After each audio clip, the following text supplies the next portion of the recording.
Our games have their roots in garden themes. That's why we call garden games. And we thought that perhaps we could do something else, something that were as far from a garden as possible. Something to rebrand us, and that's when we came up with Locus Mortem.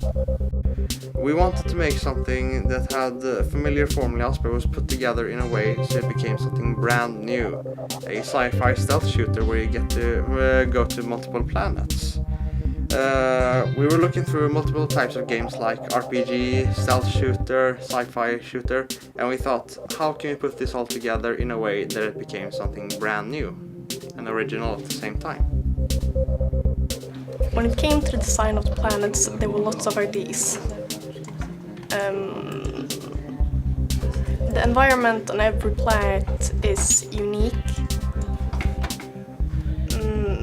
There could be post-apocalyptic environment on one planet and a dark, depressing town. Yeah, damn it.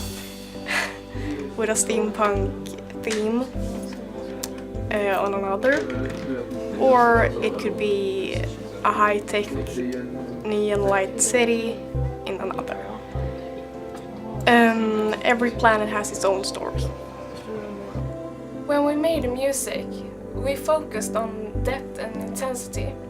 So when the players explore the environment, the mood sets the scenery. And when we got the project, we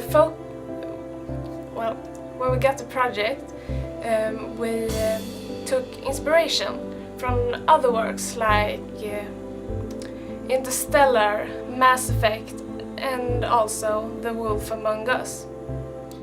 As developers, we encourage each other to criticism. We find that the more we do that, the better the game gets.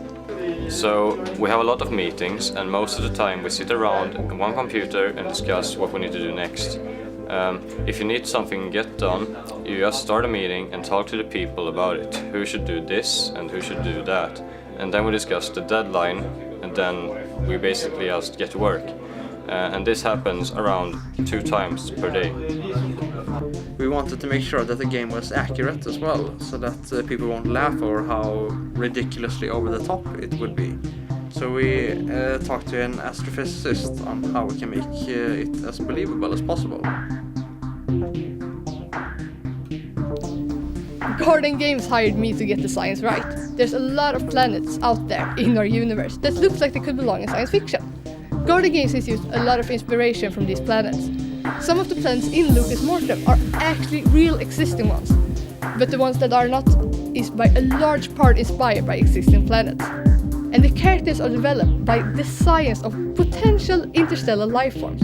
And do not forget that if you in the game look up at the sky, every single star is correctly placed, and every constellation you can observe do exist in our sky, and every planet is in exact distance from one another.